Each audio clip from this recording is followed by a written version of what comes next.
You're listening to Revolution Radio, freedomslips.com, 100% listener-supported radio, and now we return you to your host.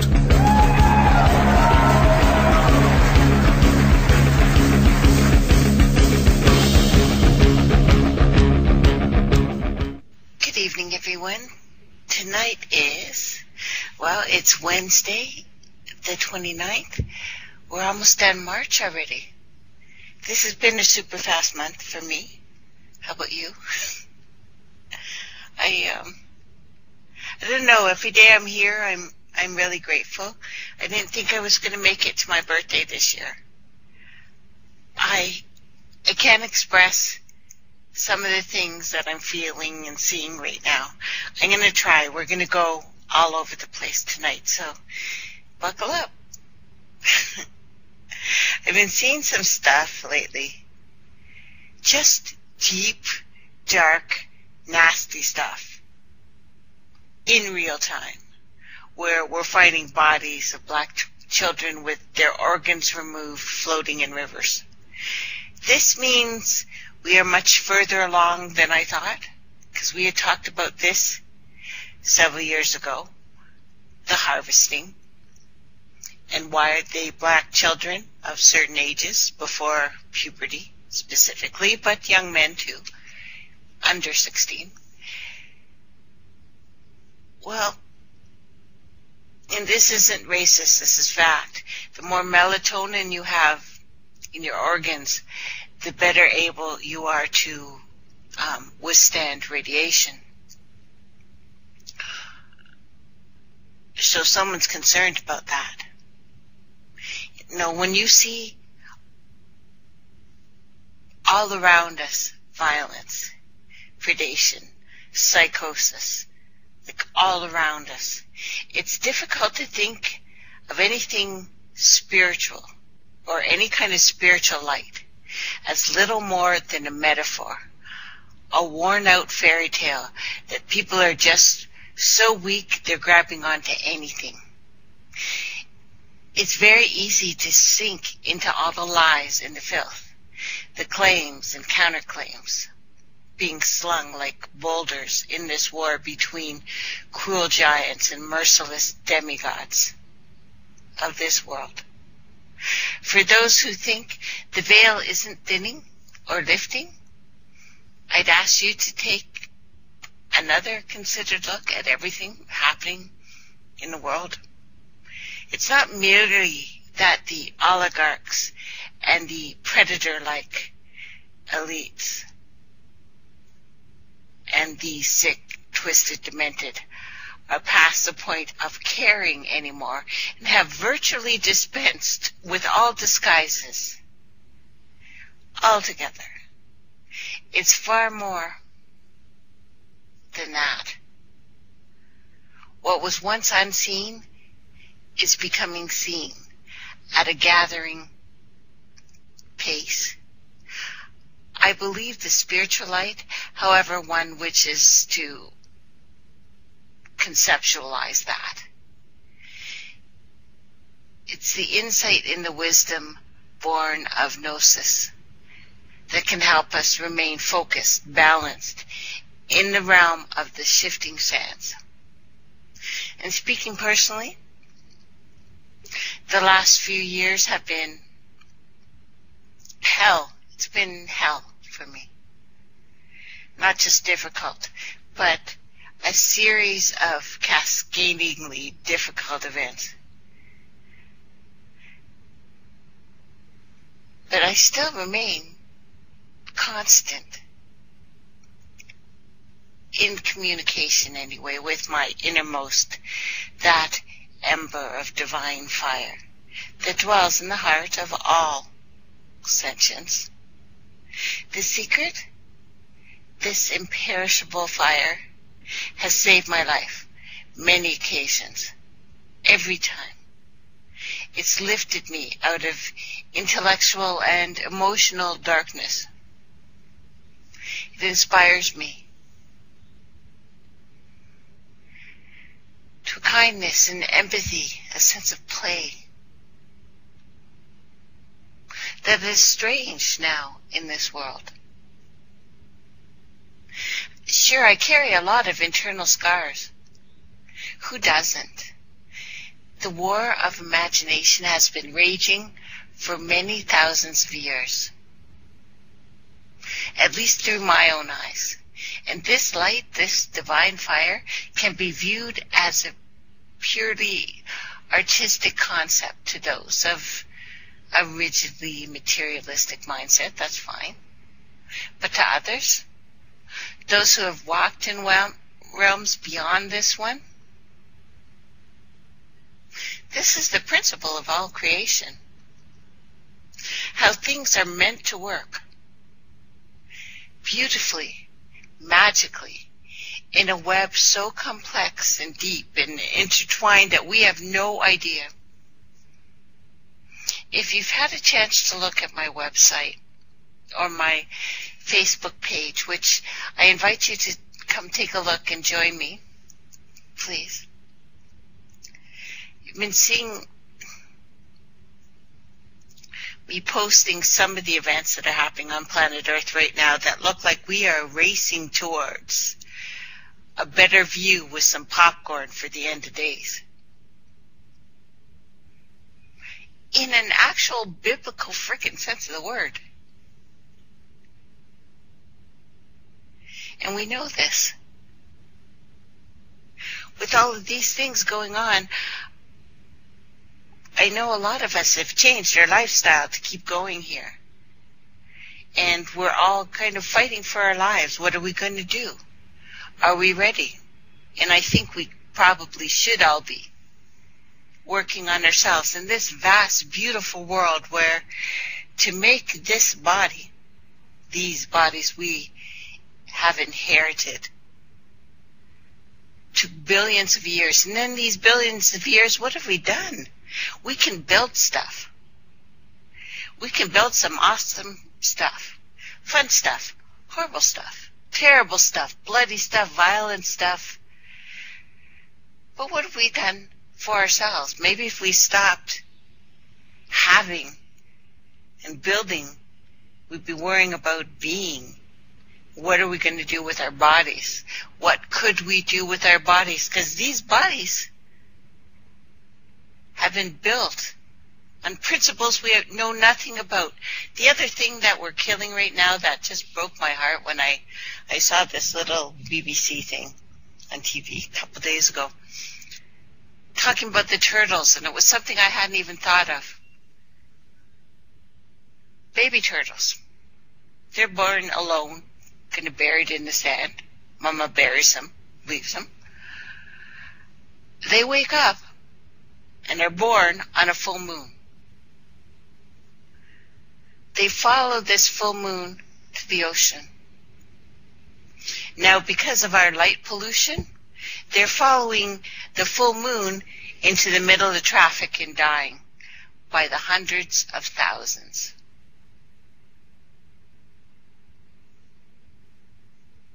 Of all the things that we could build, we haven't learned how important this interconnectedness is. That if you change one little thing, you rip out a whole line of that thread that touches millions of things that we know nothing about. Just like in our bodies. I've told you that I've been changing my diet lately, and I've been working on which vitamins work, what helps, what doesn't help, and I've been very, very focused on that. Although yesterday, I have to tell you, it was really nice out. So there's men downstairs, not my men, other people's men, were downstairs barbecuing. And they were throwing down at that barbecue, and I almost lost my entire mind. I was about to trade myself for some chicken. I was. Yep. Slutting around. So, boys, how much chicken we got there? So, yeah, that was my big laugh. I didn't end up going downstairs because I realized how silly that would be, just going outside. So, what are you guys making? Because you know what they're making. They're making chicken that's really good. I don't know if I'm going to give up meat forever, but until I'm better, I'm going to stay with this plan because it's actually worked. I realize everything works for me for 6 months, and then it crashes in a burning flame of hellishness. But I think this one is the kicker. I got up and started walking again. It's awkward. It's clumsy. But it's happening, so I'm going to keep going. Now, because of this world, because of what we've chosen to do, and I again say we, because there would be no guys destroying the rainforest so that we could pasture our animals if we did not want to eat those animals. There would be no guys building pipelines and destroying native homes and wetlands all over this planet if we did not want to drive our cars. Oil is everything. We've chosen the mother's blood, and it's not going well for us. The amount of oil that it takes just for one tire, so it doesn't matter if this is special, organic, grass-fed, massaged, yet tortured animals. It doesn't matter. It really doesn't matter. It's still just as dangerous, still just as going to destroy this planet, and we have not given it enough thought at all. Because our minds have become narrow, small. Instead of thinking of the 7 generations, which we couldn't really explain, instead of living together, we have chosen to fight in ways I have not seen this kind of racism. For most of my life, I haven't seen it. I know a lot of people did. Stuff that hasn't been around since, my father was a kid, and it's all coming back. There are many names for light, many unique perspectives and subtleties throughout cultures and the eyes of those who have witnessed it. For me, this light is the Omreya. It's an ancient name, one of my favorites, in a secret tongue spoken by musicians and magicians, seers, long ago. Hope, joy, kindness, empathy, passion, adventure, friendship, love. All these things are of the true light. All these things are Omreya.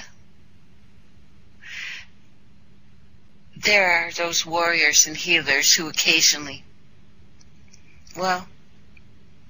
still work ceaselessly, I guess, to usher in this vital flame in both the seen and the unseen, and I pray now that such light may illuminate your path, fortify you for the times ahead. Because love is not lost, I hope. For me, I think that we must love or die in the trying of that. We don't know who we are because we haven't been told. And what's really scary is we don't trust ourselves. We need other people to tell us who we are. We don't, really, guys. No one can tell you who you are. And those dreams that you used to have when you were a kid, and maybe some of you still have them, that tell you really what your past is, I think you can believe these things. It's nice to listen to everyone, of course, but when it really comes to what your history is, who your ancestors are from this planet and others, you got to know that. You got to trust yourself. And if you go looking and asking people, well, to start, that's good.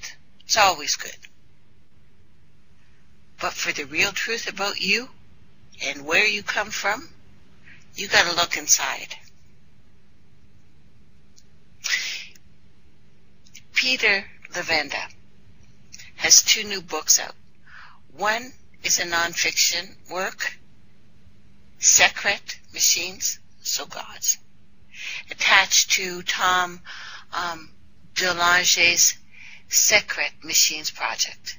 Gods attempt to put the ancient astronaut corpus of the past 50 years into an entirely new context. One explicitly connected to the mysterious cabal of these high-ranking government, intelligence, military figures DeLonge claims to be working with. To what end, exactly, is still a very open question at this point. I haven't finished Gods, so I can't comment on it completely yet. What I've read feels more like the secret doctrines or the secret teachings of all ages, more like that than the 12th planet or the mission to Megonia, which is to say it's far more of a primer on esoteric history with some UFO stuff sprinkled here and there for seasoning than a UFO book per se, which you'd expect. So it would probably make a worthwhile addition to your library as a reference text, if nothing else. I'm not exactly sure how it all plays out into the Secret Machines per se, but I suppose we'll find out soon enough. There are 2 more volumes planned in this. So concurrently, Lavanda, and this is why I'm even bringing it up, released a fiction work called Lovecraft Code, the Lovecraft Code, a reference to the Da Vinci Code, I'm assuming, in which he posts a link, or at least posits a link, between Lovecraft's Cthulhu mythos and the ritual magic of Aleister Crowley, amongst others. The rough concept here is there is a real-world connection between the Cthulhu mythos, and I think there is, and the Book of Law, et al.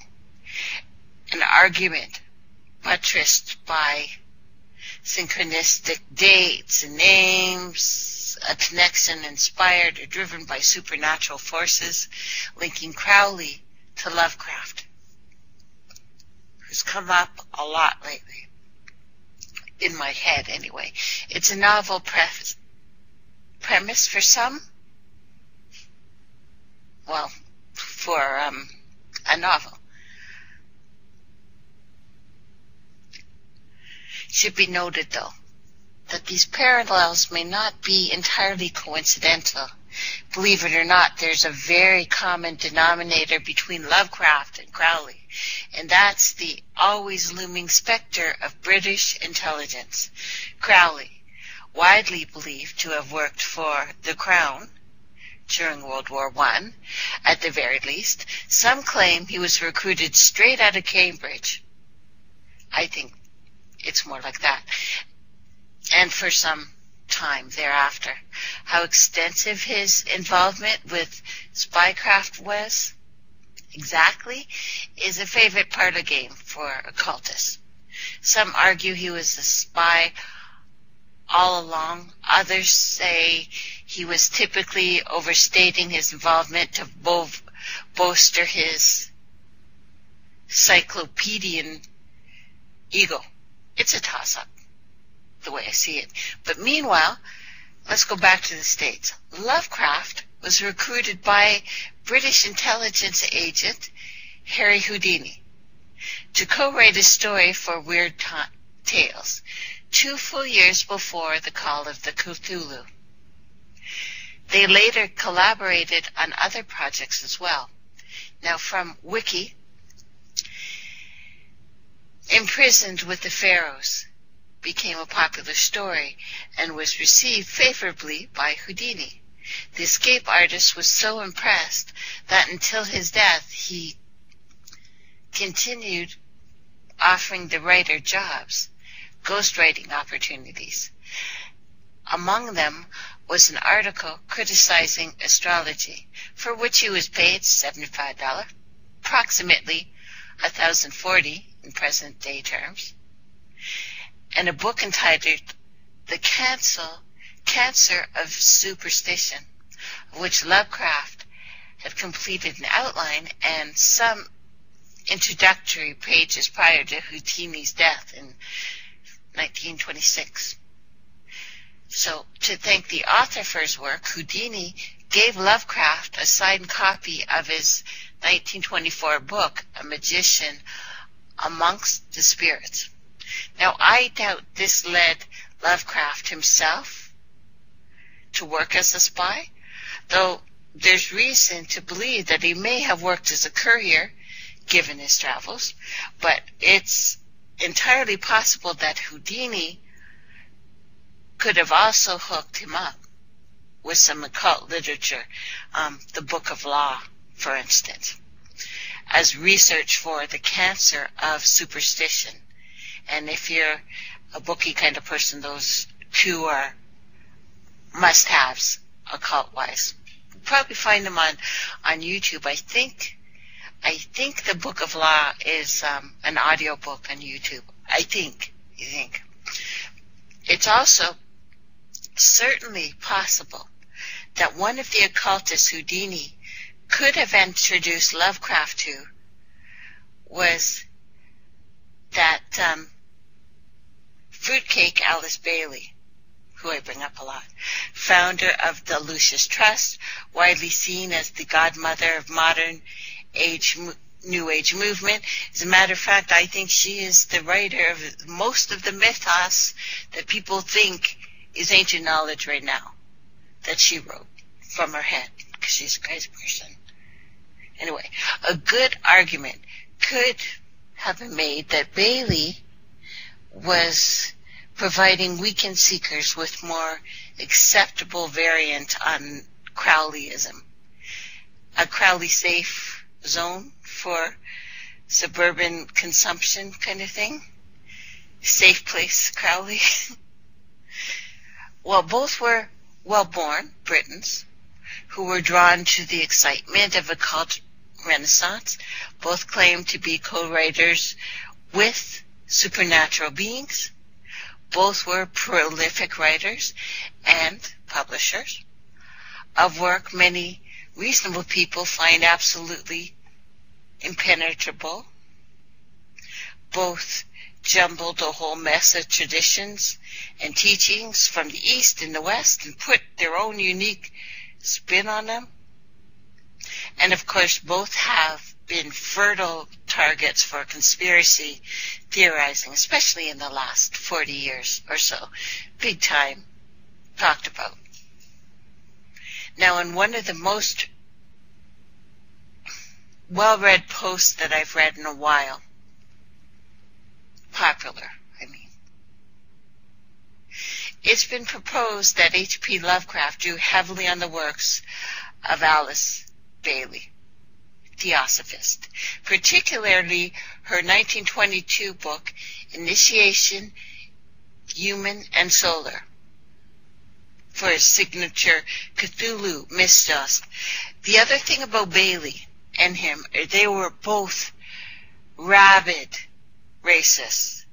A lot of their fear of the darkness were a fear of black people.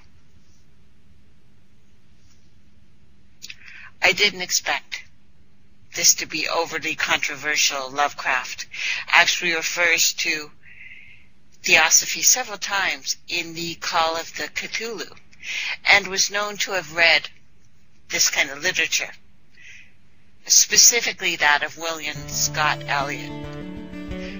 Let's take a break, guys. We're going to be right back. A couple minutes. Be right back.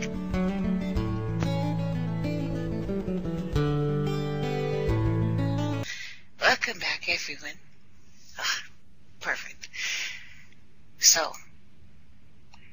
we are revisiting ancient things because the present can only be viewed from the past. And we are replaying some very terrible things. 2017 might seem to be like a hangover after a particularly nasty meth, glue, Thunderbird bender, but it's actually a year of major anniversaries. Kenneth Arnold and Roswell, as well as the National Security Act, 50th anniversary of Sgt. Pepper, Lonely Hearts Club Band, which is interesting, with the Cthulhu mythos and Spy vs. Spy, and again Crowley, the Summer of Love, the centennial of the Russian Revolution. Sorry, I don't know what's going on out there. But there's a lot more. All kinds of versaries to observe. It's interesting what comes up because there's a lot of multiples of 5s and 10s going on. We'll get to that. Now, December will be the 5th anniversary of the 2012 apocalypse, ascension, absurdity, depending on your point of view. Last year, that I felt really good. Still had the MS, but it was another one of those times that I pulled myself out of it and kind of fell back into it at the end of 2012. A lot of people said that they went through certain kinds of hell from 2012 on, or something in their life kind of took a downturn after that. I can't help but wonder about the 2012 meme. It's come to my mind again. And I've been thinking about it for the last couple of years, and it certainly seems like something changed that year, that the bottom fell out of somewhere, but no one seemed to notice it at the time. I mean, Donald Trump is sitting in the White House, isn't he? Even if you're a Trump supporter, you have to admit this would have seemed ludicrous, impossible 5 years ago. But then again, people were laughing at the Nazis, thinking that they were buffoons, ridiculous, until they came into power. Now maybe the apocalypse works on a different timeline than it does in movies. Maybe we're living in one, only we can't see the forest fire for the burning trees. History can only be written from a distance.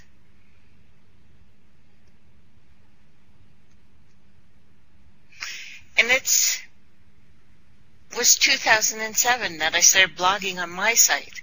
So happy 10-year anniversary to me.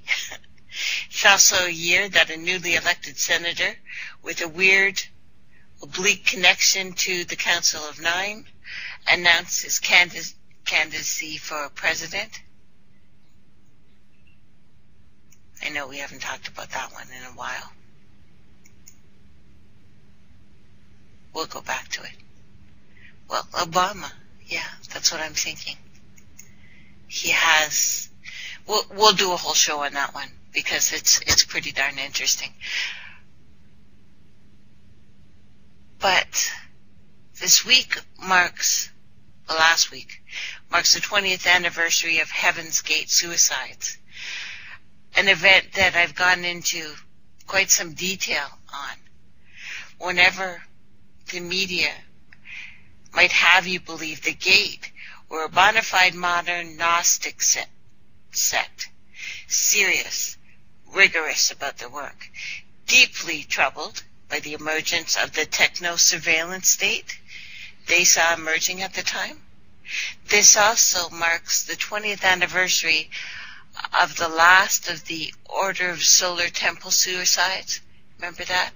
Rendered in quotes, since many investigators suspect foul play by outside parties with the OST, mass deaths. Now, I had written before in pretty big detail about the OST and their influence on pop culture here, The X-Files writers seemed especially fascinated with the OST and their unique status and history and the lingering questions over their death. Now, post-mortem reports claimed that the OST committed ritual suicide in order to spiritually ascend to Sirius, where they believed their souls came from. If this is true, this is another troubling link to the walk-ins from Sirius theme that Ruth Montgomery's seminal Aliens Among Us went into great detail, which also has been linked to Heaven's Gate suicide. Now, 2 weeks ago marks the 20th anniversary of the Phoenix Lights. Remember that? A controversial UFO sighting that caused a major media friggin' meltdown and has been the focus of growing mythology ever since. What is particularly interesting about the Phoenix episode, however you look at it, is that it took place right down the highway from Heaven's Gate compound in the Rancho Santa Fe, California. It may have been seen as a final sign that the ride was here. Seeing how this web-savvy cult was monitoring all kinds of info streams for omens, portents. So, this week also marks the 20th anniversary of the Outer Limits episode Double Helix, which plays out like an idealized fantasy world version of Marshall Applewhite's most cherished beliefs. Seeing how the suicides were discovered before its airing, it plays a bizarre epitaph for the cult, its leader, their beliefs. How the hell that happened is anyone's guess. Now, speaking of double helixes, 1997 saw the announcement that the first major cloning had been done of Dolly, the sheep. The news was broken in Roseland, Scotland, of all places. Dan Brown fans, take note. More ominously, it was also the year IBM's Deep Blue beat Gary Kasparov in chess. Coincidentally, or not, Steve Jobs returned to Apple for a few months later and changed the world as we know it. One of his last projects was designing the Apple HQ, which looks like a freaking flying saucer, by the way. So why do all of those events feel so closely intertwined? Shall we say we've been warned? 1987 is the 30th anniversary of the publication of Whitley Strieber's seminal autobiography, Communion. Remember that one? Which brought the concept of alien abductions out of the fringes into the bookstore in America and other parts of the world, of course. It's hard to explain to younger people what a phenomenon that book was. The controversy it engendered, the effect it had on culture across the board. Strieber was a well-known author of best-selling horror novels, a couple of which had been adapted into movies like Wolven and The Hunger. So, we're seeing the Bowie link again. But never enjoyed a success like Communion, which stayed on the New York bestsellers list for months, sold millions worldwide. Daytime talk shows were suddenly flora for abductees, either real or imagined, as were popular TV shows like Unsolved Mysteries. The craze made celebrities out of Stryber. Abduction researchers like Bud Hopkins and David Jacobs, and later Harvard psychologist John Mack. Online, UFO researchers stewed on the sidelines, having traditionally regarded abduction reports with suspicion, if not contempt, because up until then, no one was talking about that part of it. Communion, however, would lead to other projects. The Travis Walton biopic, Fire in the Sky, The X-Files, which became even a greater phenomenon than Stryber's book, and the Steven Spielberg maxi series, Taken, which would be Sci-Fi Channel's most watched series at the time of its airing. Now, 1987 was also the year the New Age seeped into the mainstream, and it's been insidiously rewriting its host body like a computer virus ever since. Pop culture was the medium, yet again. A miniseries based on Shirley MacLaine's spiritual autobiography, Out on a Limb, was aired on ABC, planted the seeds for the me generation's catch as, catch can theosophy 2.0, which made me think of Bailey. So that's why I'm bringing it all again. And then Cthulhu and the thing. And you see how my mind works? It makes me crazy. It really does. It makes me even crazier with a sober Tracy. Oh my God. So 1987 saw Ramtha go wide with the publication of J.Z. Knight's autobiography, A State of Mind. Channeling soon became a multi-million-dollar industry, which hundreds of mini Ramthas popping out of the woodwork, dispensing greeting card homilies for spiritual indiscriminate policy. All you need to do is squint, LOL your head around meaningfully, adopt a weird quasi-British accent, which I argue about that. I think it sounds more Australian to me, but everyone has that same one for their official channeling voice. And then learn to spout pseudo-profundities as if you were clever.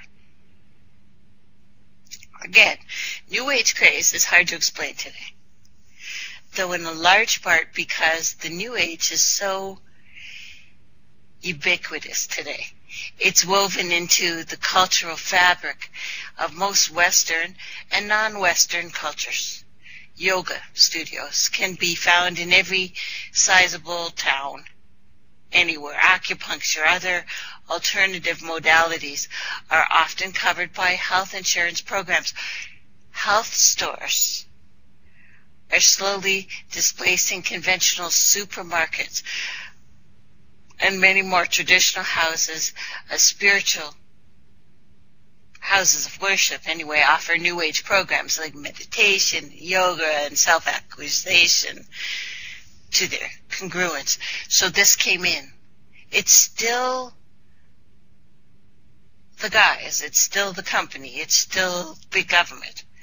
But, it's got a different look to it. 1987 was the harmonic convergence, aka New Age Woodstock, meant to act as the movement's big hop over the cultural fence. But its organizers, which included the original 2012 guru, Jose Arguelles, I think, deeply misjudged the true nature of the movement and how it actually existed in the, I don't know, how would we say it? The new biosphere, completely separate. This wasn't a revolution. It was a slow-moving insurrection one that subverted culture from within, all the while denying its very existence. The hallmark of a true New Ager is they actually deny being a New Ager. As soon as someone says, I'm not a New Ager, be suspicious. Be very, very suspicious. So big, showy events weren't going to do the work. Tenacious, relentless, but quieter action were going to insinuate the New Age into the mainstream.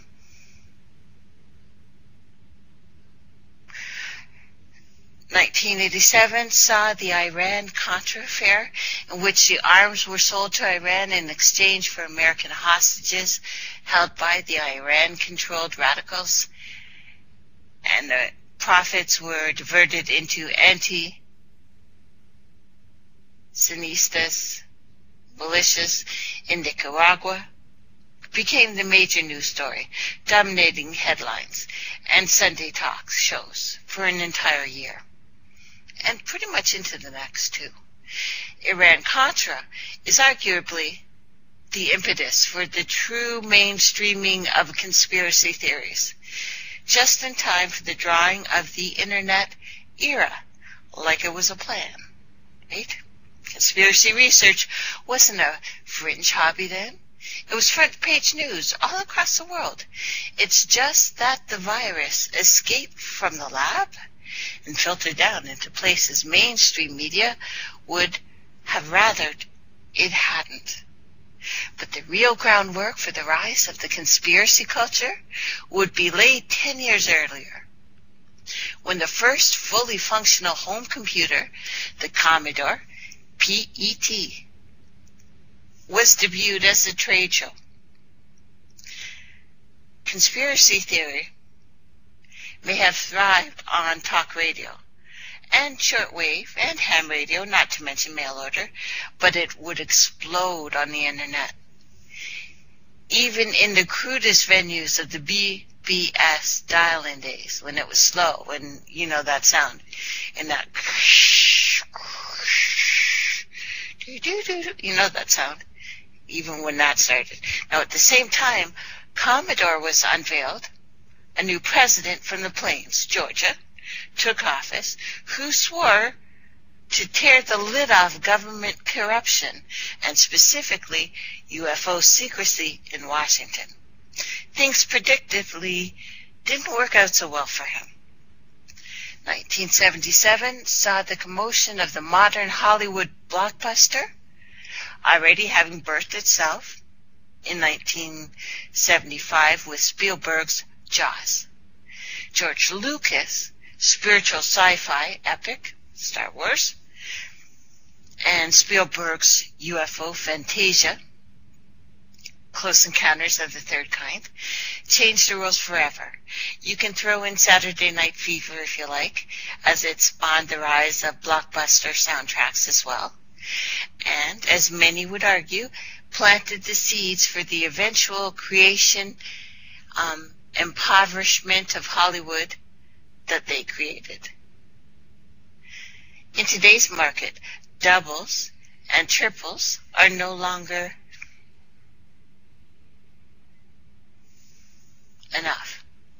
You need to either write a movie off of a tax loss or score a grand slam blockbuster, complete with marketing and merchandising and the rights and all these things. But Star Wars and Close Encounters were such monsters because they filled a genuine void in the culture, a need for miracle and transcendence in a rapidly sexualized culture.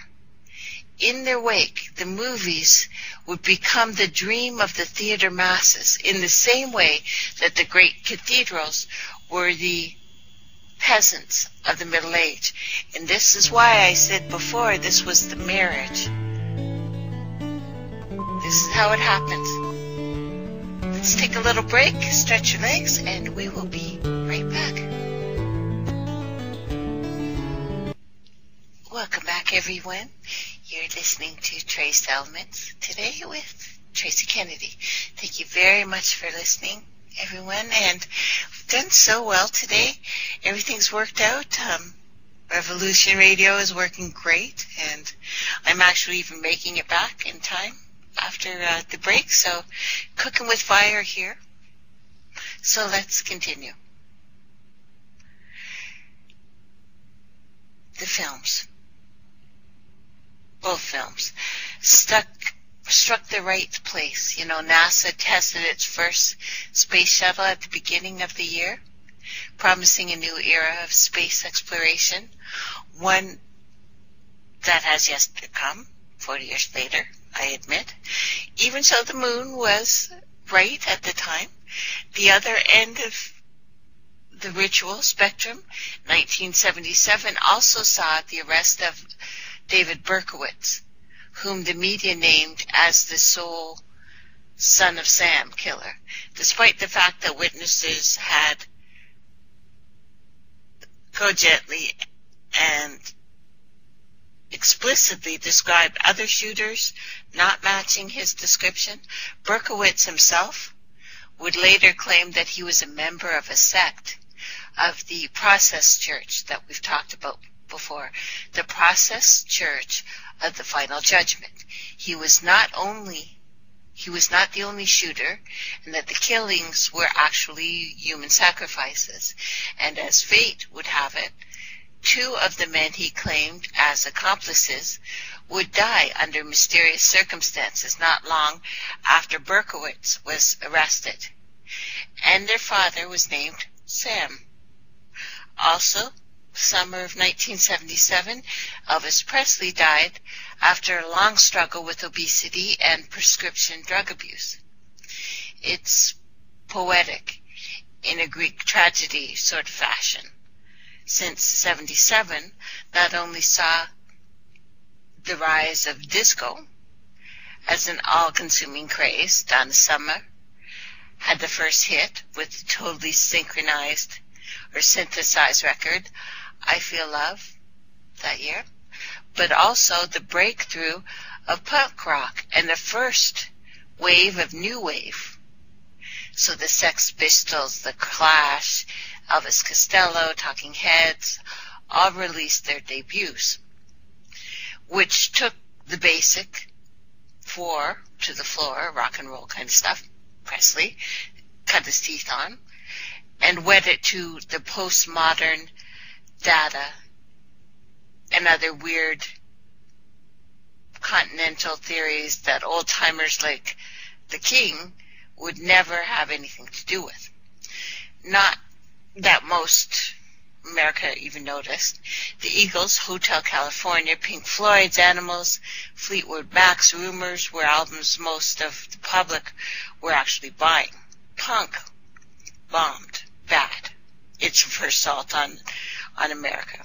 Record sales and the most of the first wave bands would soon break up, radically water down their styles in a bid to make it more U.S. Top 40-y.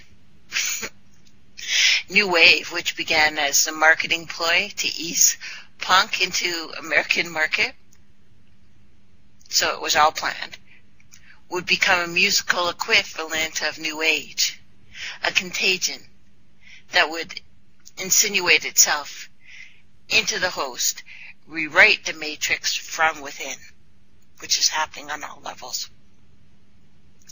40 years later, New Wave concepts were so dominant, irony, sarcasm, not the least amongst them, in pop, they're no longer recognized as distinct or unique, but the process began in earnest 35 years ago, when MTV began beaming art school weirdos from England into a growing number of American and Canadian living rooms. In short order, even Jethro Tull and Bob Dylan, one time crunchiest of the crunchy, were recording with drum machines and sequencers.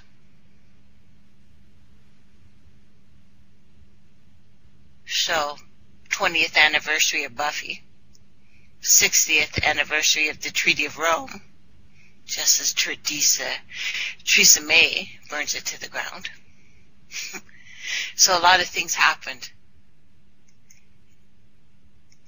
in that year. Now, as for the spy versus spy stuff,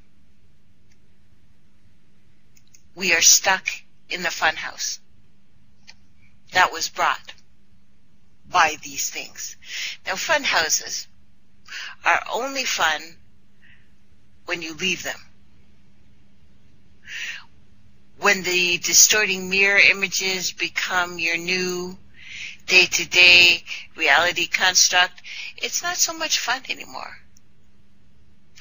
I dreaded 2016 election because I had a very strong feeling that no matter who won, we'd be plunged into a dystopian paradigm in which major power blokes would erupt into all-out warfare. And I sensed that neither Trump nor Clinton possessed anything close to the political skills or the communicative powers to keep the carnage fully out of our view or our path. And I was right. Trump's only been in office for a little over, a couple months now? And I'm exhausted already. I'm certainly not alone in this. It all feels like a TV sitcom in its 7th season, well after the writers ran out of story ideas.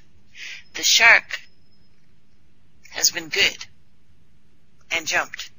And the ratings, the approval ratings in this case, are plunging too. What is truly demoralizing, though, is the utter transparency of the secret war playing out, the seemingly endless spy versus spy thrust, counter-thrust, the obvious deceptions. Even more so is the Animal Farm-like metamorphosis of the Democratic Party into the full-blown funhouse mirror of McCarthy-era Republicans, with Glenn Beck-worthy conspiracy theories thrown in for good measure. Now, I don't know about you, but all of a sudden the world seems especially cold and hard and gray and harsh. Masks are coming off. Velvet gloves tossed into the waste bin. It doesn't seem to matter who wins the scorpion fight. You're still stuck with the scorpion at the end. We can't call out the play-by-play because it's largely being acted out behind closed doors. But we can look at the collateral damage and make certain speculations. There's no doubt that it would be just as bad, probably worse, if Hitler won. Even so, this feels especially grating. And you've probably seen this story. Conspiracy theorist Alex Jones on Friday apologized to the owner of a Washington pizzeria that became the subject of a conspiracy theory about human trafficking last year. Pizza shop Comet Ping Pong was thrust into the spotlight last year after gunmen allegedly fired a shot inside the restaurant. The suspect said that he was investigating the unsubstantiated conspiracy theory that Hillary Clinton and her campaign chairman, John Podesta is his name, were operating a child trafficking ring out of the restaurant. So the theory, which became known as Pizzagate, had circulated amongst far-right conspiracy theory websites and social media accounts. In our commentary about what had become known as Pizzagate, I made comments about Mr. Alfantis that in hindsight I regret, for which I apologize to him, says Jones, who runs InfoWars, said in the video that James Alfantis is the owner of Comet Ping Pong. Jones said his website relied on reporters who are no longer employed by InfoWars and that the video reports about Pizzagate were removed from the website. He also invited Alfantis onto the show to discuss the incident. It was preceded by this story. FBI's Russia probe expands to include Pizzagate threats. So, according to McClatchy, I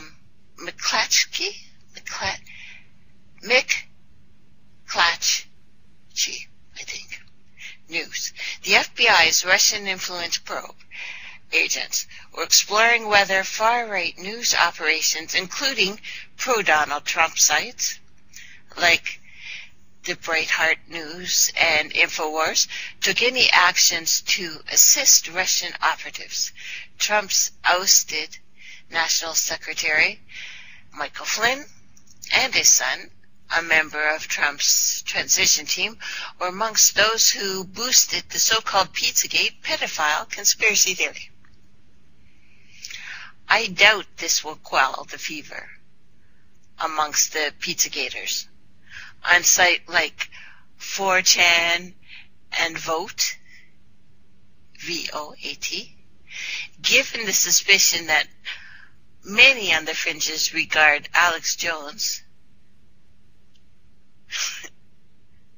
with it, may in fact give the flagging movement a fresh jolt. Jones's apology may also have to do with the drive to purge YouTube of extremist content and the controversy after using advertisement on videos corporate clients find objectionable. A world without sin, as it might be put. So much for theories about the FBI. That the FBI was ready to make arrests of prominent Washington figures related to Pizzagate. Has any mass arrest internet story ever panned out, even once? Come on, guys. Maybe it has. I don't know. Donald Trump became president on January 20th. In one short month, there were more than 1,500 arrests for sex crimes ranging from trafficking to pedophilia. Big deal? You bet. In all of 2014, there were fewer than 400 sex trafficking-related arrests, according to the FBI crime statistics. Liz Quoten at townhall.com has put together a great piece on the push by Trump administration to crack down on sex crimes, and she notes that while this should be one of the biggest stories in national news, the mainstream media has barely, if at all, covered any of the mass pedophile arrests. This begs the question, why? This has nothing to do with Trump. In fact, never did. Since these kind of actions are planned months in advance. The arrests continue, in case you were wondering, with major busts going on a near weekly basis. Someone's cleaning house. That is all. For what it's worth, I've always reckoned that Pizzagate was in fact a cover, a distraction for something far more hidden, a struggle that we know nothing about, one that will take place way under the radar. Now, as I was looking back in November and didn't have time to talk to you about that, no one is saying as much, but this is very much feels connected to a deeper, more covert war. Why would I say such a thing?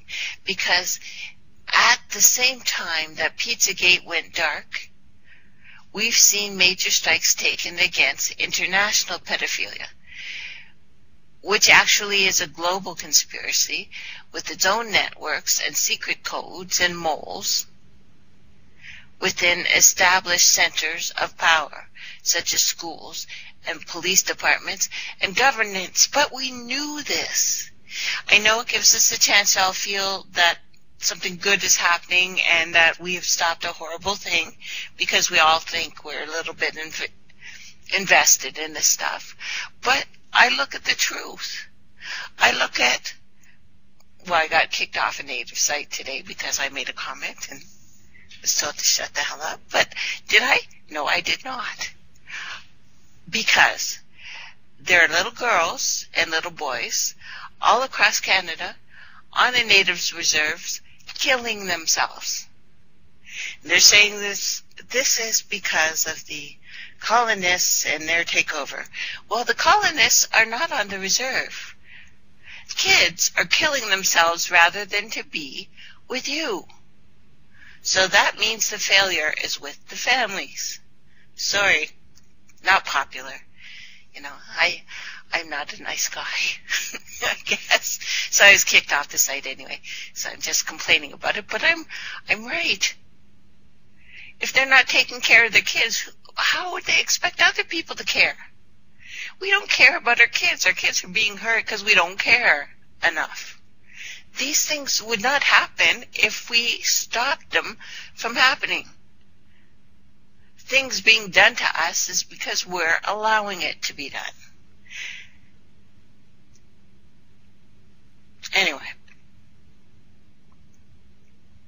Why would I say such a thing? Because at the same time the Pizzagate went dark, all these things went on with such combustible accusations and such potential for a scandal that could quickly spread out of control, like involve political figures you're not trying to destroy. You'd naturally expect the action to go dark and the fall guys to be placed pretty far down, well, pretty low in the food chain. Now remember, a prior investigation begged one of the most powerful people in Washington at one time, former Speaker of the House, Dennis Hastert. Ever wonder what it'd be like to die in a plane crash?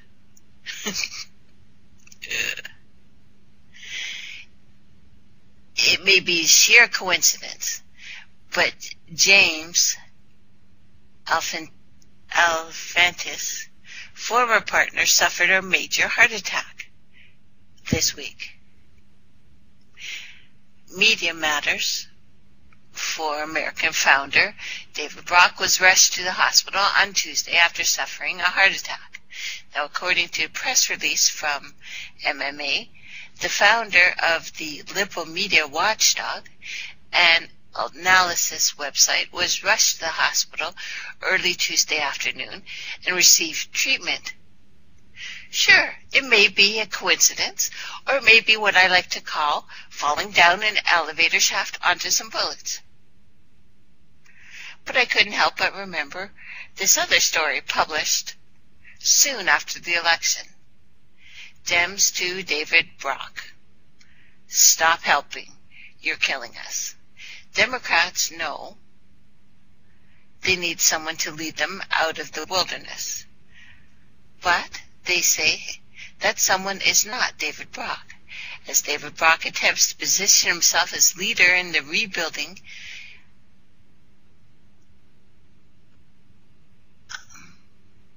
demoralized Democratic Party in the age of Trump, many leading Democratic organizers and operatives are wishing that the man would simply shut up, disappear. Disappeared is the word they used. Many in the party, Clinton loyalists, Obama veterans, and Bernie supporters alike, talk about the man not as a sought-after ally, but in the fight against Trumpism, but as a nuisance, a hanger-on, an overseer with a colossal waste of cash. And former employees say that he has hurt the cause. And it's worth remembering that Breitbart.com, Andrew Breitbart, died of a heart attack at age 43. A year before, he posted a cryptic tweet that someone have since linked to Pizzagate stuff. Just before his death, he hyped some revelation about Barack Obama's past. A coroner in the office handling Breitbart's body subsequently died of arsenic poisoning. The day that Breitbart's autopsy results were revealed, in fact. We also saw James Comey revive Russiagate, which had been flatlining after Fault 7. Any illustrations among Trump fans that the FBI was secretly on their side were ground into powder, basically. Between this revelation and the Pizzagate conspiracy investigations, one could help but wonder if the new Praetorians, I've noticed that the Praetorian meme has been picked up by more prominent commenters, but you heard it from me first, are losing the last shred of their patience with Donald Trump's shenanigans, and are playing imminent regime change, which does not surprise me. So from Washington AP, the FBI are investigating whether Donald Trump's associates coordinated with Russian officials in an effort to sway the 2016 electoral process, Director James Comey said Monday. In an extraordinarily public confirmation of a probe the president has refused to acknowledge, dismissed as fake news, blamed on the Democrats. In a bruising 5-hour session, the FBI director also knocked down Trump's claim that his predecessor had wiretapped his New York skyscraper, an assertion that has distracted White House officials, frustrated fellow Republicans who acknowledge they've seen no evidence to support it, even a little bit. So, how surreal is the world in which you live in? So much so that the mainstream political site, The Hill, is comparing the action in Washington to a Stanley Kubrick film, one that has become notorious for conspiracy theories that have been projected onto it, as well as familiar to people who listen to me.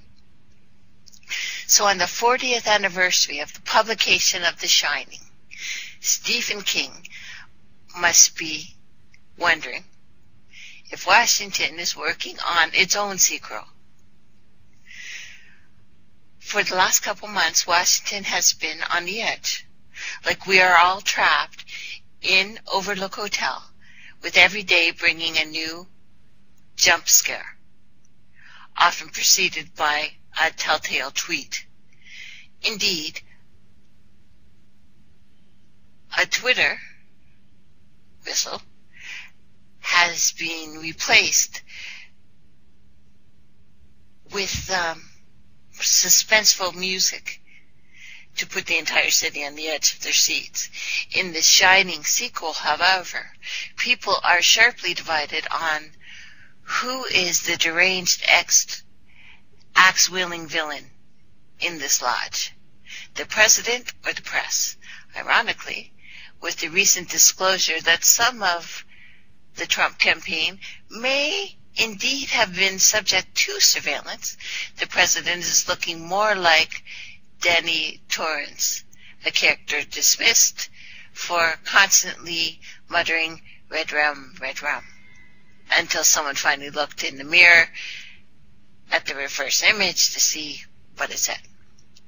Yeah, I'm not really feeling the metaphor here either, but whatever. It's been that kind of year. Now, the internet is burning up with theories that disgraced National Secretary Advisor Michael Flynn has turned and is going to testify against the Trump administration, or at least figures attached to it.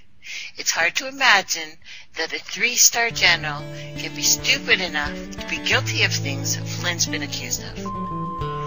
But that may speak to the culture of impunity in Washington, in which your misdeeds are only punished if you get on the wrong side of the wrong people. Take our last break, guys. We'll be right back.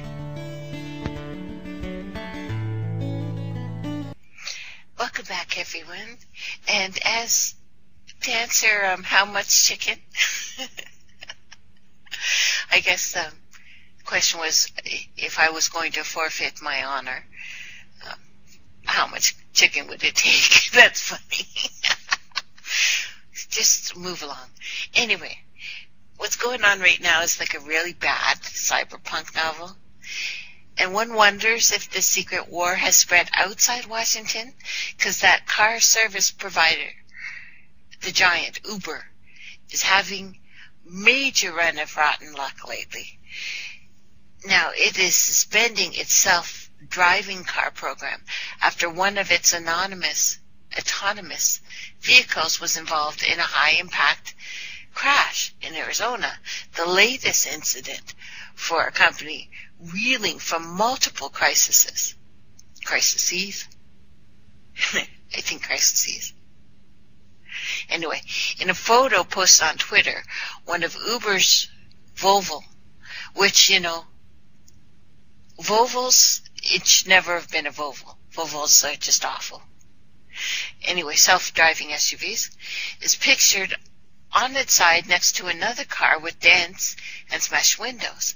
An Uber spokesperson confirmed the incident, the veracity of the photo, and added that the ride-hailing company is suspending its autonomous tests in Arizona until it completes its investigation and pausing its Pittsburgh operations. Now, the incident also comes as Uber and Chief Executive Officer Travis Kalanick is currently under scrutiny because of a series of scandals. Ride-hailing company has been accused of operating a sexist workplace.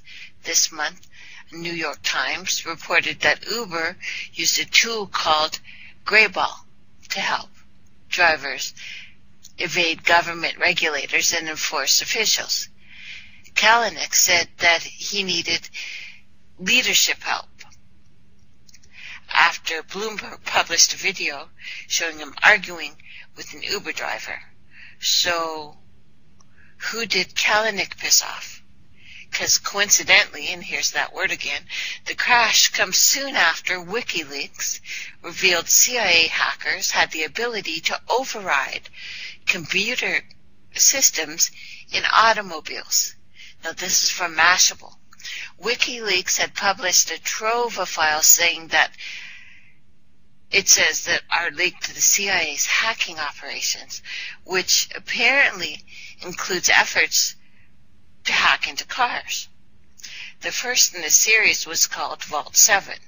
Year 0 supposedly comprises 8,761 documents and files from an isolated high-security network situated inside CIA Center for Cyber Intelligence, Langley, Virginia. Year 0 details the CIA's malware arsenal, and 0 Day exploits against Apple iPhones, Google's Android operating systems, Microsoft Windows, and Samsung's TVs. Now, according to a document in 2014, the CIA was also looking at infecting the vehicle control systems used by all modern cars and trucks. So that's reassuring, okay? Speaking of control systems, apparently pimps are controlling prostitutes with RFID chips now. It turns out that this 20-something woman was being pimped out by a boyfriend, forced to sell herself for sex, and hand him the money. It was a small glass tube capsule with a little, almost like a circuit board inside it. He said it's an RFID chip. It's used to tag cats and dogs. And someone tagged her like an animal, like someone's pet that they owned. This is human trafficking. There's almost nothing done about human trafficking, so don't get excited by the couple of arrests. it's a marginal issue here, for the most part. Part of that is because the average person isn't sure what human trafficking, even modern slavery, what it actually means. Technology is our friend, though, right? And now this. Turkish hackers threaten to wipe millions of iPhones, demand ransom from Apple. Now, today, courtesy of CIO, we learned that a group of hackers, referring to themselves as the Turkish crime family, has been in direct contact with Apple, and it's demanding $150,000 ransom by April 7th, day before my birthday, or they will proceed to wipe as many as 600 million Apple devices for which they allegedly have passwords, and will wipe them all out. The group said via email that it has a database of about 519 million iCloud credentials for some time, but did not attempt to sell it until now. The interest for such accounts on the black market has been low due to security measures Apple's have put in place in recent years. Now, since announcing its plan to wipe devices associated with iCloud accounts, the group claimed that other hackers have stepped forward and shared additional account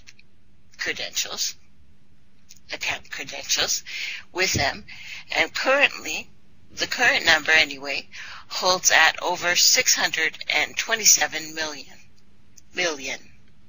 Now, according to the hackers, over 220 million of these credentials have been verified to work and provide access to iCloud accounts, and don't have security measures like the two-factor authentication turned on. Of course, if credible, with an ask of just $150K, this is the most modest group of hackers ever. Now, given the war that's erupted between the increasingly aggressive Turkish government and the EU, money may clearly not be the objective here. Turkish PM Erdogan is clearly set on reconstructing the old Ottoman Empire, and shivving Apple might just be part of the march. Besides, Turkey is taking a recent coup attempt, which is almost universally blamed on the CIA, very personally. Now, speaking of the EU, I've seen stories that Trump advisor Steve Bannon wants to dissolve the union, which may be why Trump adversary John McCain announced his unallowed support for it. And the New World Order, in his words, not mine. The world cries out for American and European leadership through the EU and NATO, U.S. Senator John McCain said on Friday, March 24th. The world cries out for leadership. In a new world order under enormous strain, and in the titanic struggle with forces of radicalism, we can't stand by and lament. We've got to get involved, said McCain, a former Republican presidential candidate and now chairman of Armed Services Committee in the U.S. Senate. Now, speaking at the Brussels Forum, a committee organized by the German Marshall Fund, transatlantic think tank, he said that the EU and the U.S. needed to develop more cooperation, more connectivity. I trust the EU, he said, defending the opposite view of the U.S. President Donald Trump, who said in January that the UK was so smart in getting out of the EU and that NATO was obsolete. He said that the EU was one of the most important alliances for the U.S., that the EU and NATO were the best two sums in history, which have maintained peace for the last 70 years. We need to rely on NATO and have a NATO that adjusts to the new challenges, he said. Now, would McCain speak this way to a domestic audience? Of course not. Or maybe he would. I can't tell which way is up anymore, really. But either way, it's good to know where he really stands. And like McCain, China continues to sound a similar note of support for globalization, which is very economic. Well, it's very economic survival, so desperately depends on this. Now, Chinese Vice Premier Zhang Gao told a gathering of Asian leaders that the world must commit to a multilateral free trade under the World Trade Organization and needs to reform the global economic governance. The river of globalization and free trade will always move forward with unstoppable momentum to the vast ocean of global economy. China will remain a strong force in the world economy for peace and stability, he said, adding that countries must respect one another's core interests and refrain from undermining regional stability. I suppose this is why China is off the target list for our new Cold Wars.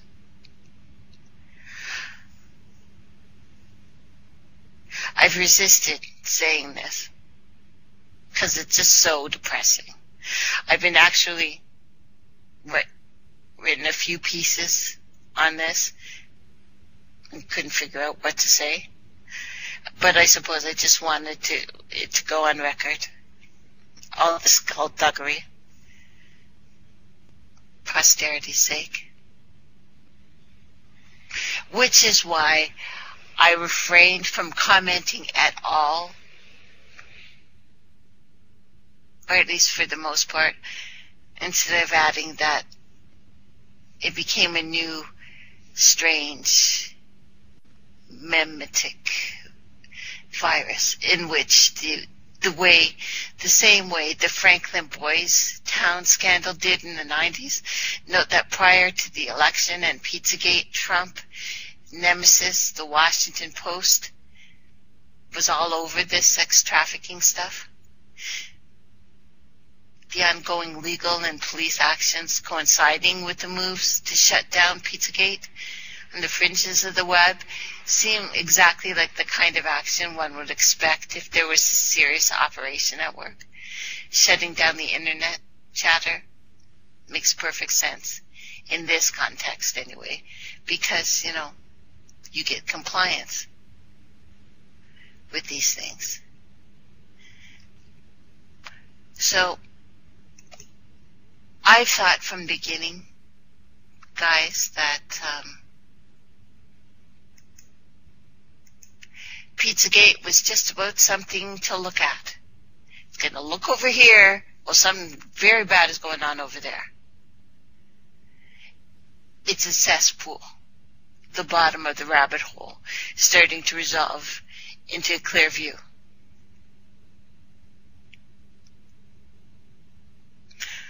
I've seen things I'm not going to unsee in this lifetime. I also expect really, that this is ultimately going to tie into our good friends. It's a significant fraction of them anyway will turn out to have been demons by any other name. I think Trump has been working towards perhaps cleaning this up. I'm not sure. One thing is for sure, he's either with us or with the terrorists. I don't know.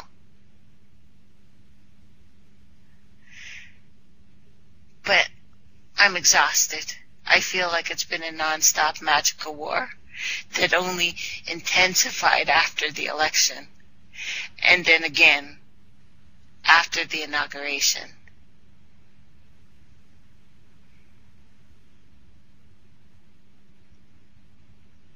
I hope we're heading into some kind of denouement. I don't know how many more rackets of tension my sanity can take at this point. But, whatever the heck is going on is crazy stuff. And that's why it brought me back. Because, of course, things have been fragile for the last 40 years or so. And in one of my favorite posts with Bailey, an initiation. I don't suspect much to be over controversial here, because we have to go back to the Lovecraft and Call of the Cthulhu and the similarities of what is going on in this timeline.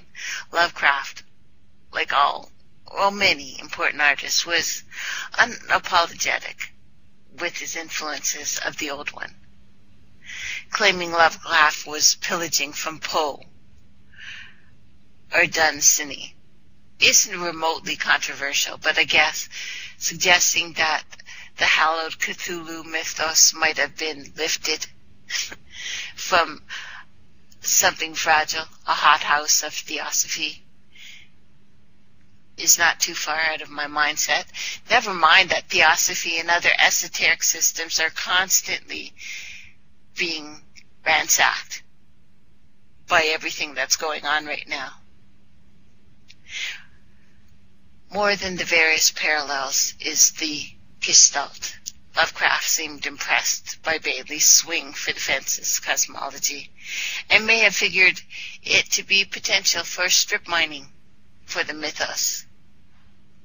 Is surely slowly fermenting in order for various horrors that he was thinking of. It's hard to read Bailey's swivel-eyed cosmologies and not see the lines of continuity and theft with Lovecraft. It's actually hard to read Bailey at all. In spite of their obvious differences, both were creatures of the late Victorian era, would-be aristocrats straining back towards a mythos of lost eras. Both sound of shrifted and archaic language. Both were fond of calling down impossibly ancient, powerful forces in their writing. Initiation, human and solar, is an interesting source for Lovecraft's pillaging. But there's another Bailey word salad that was released closer to the writing of Call of the Cthulhu, a treatise on the cosmic fire. Is just as impenetrable and florid as Bailey's other works, which people keep regurgitating as myth, as truth, and has nothing to do with anything any ancient person said, ever.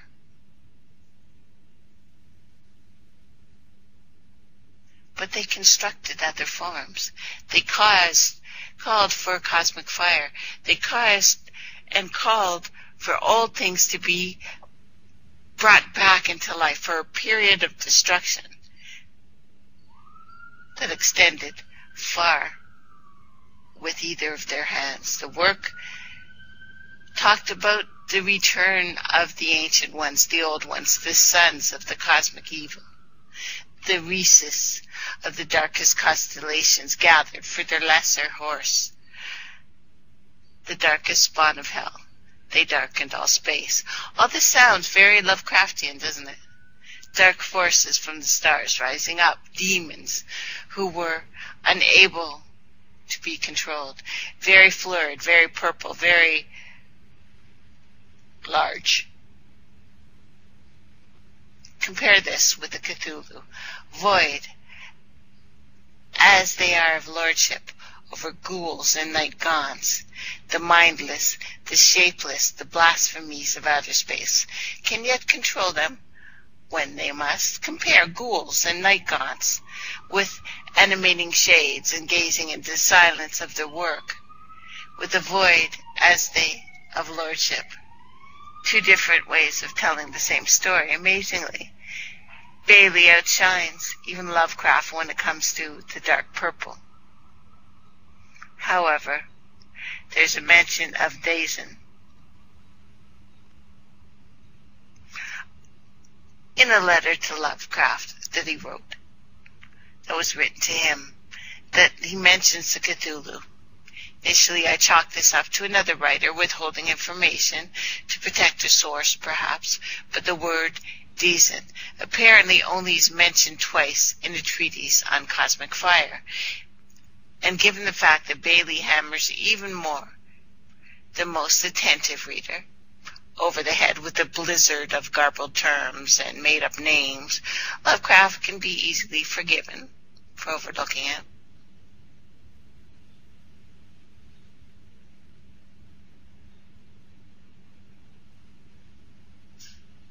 Mighty ones returning to time.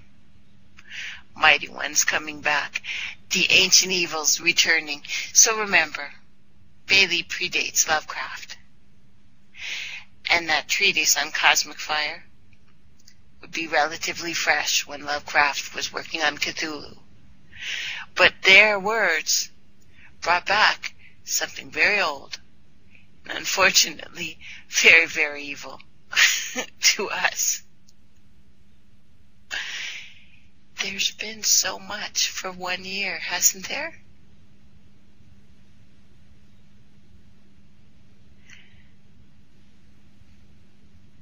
These are Gnostic times. Challenging to deal with. Everything old is new again. It's an open question. Which direction this will take as the new establishment defunds all the old religions.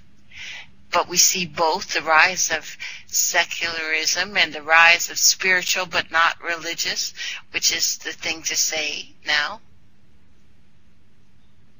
Given the fact that atheists have close to zero birth rates, and that the evangelical millennials would, well, return into the fold for some when they hit middle age, things look very different in 20 or 30 years. Time magazine declared that God is dead in 1966, only to see the religious right roar back to life 10 years later, large part due to the higher birth rates amongst the more religiously serious. With the new atheism literally dead and buried, we see a resurrection, a resurgence, and somewhat unrecognizable evangelism battling a new age for social dominance. Some believe young, vital Islam will simply wait for the aging, decadent West to collapse, bring Europe under its heels. But I see serious winds of change for the current status quo, especially to Europe, but to the rest of the world as well, on that matter. It will not be pretty, and respectable people will be willing to let pre-selective black hats do all the dirty work, I'm sure. And to the engine room of what will, I don't know, lead to massive worldwide change. Let's just say the money you're saving at the gas pumps is not the work of the market forces. Are you ready for 99-cent gasoline? Please join me, everybody, next Wednesday. We'll talk some more. Thank you very much for coming, guys, and have a wonderful week. Hang in there. Don't lose faith. We'll be okay.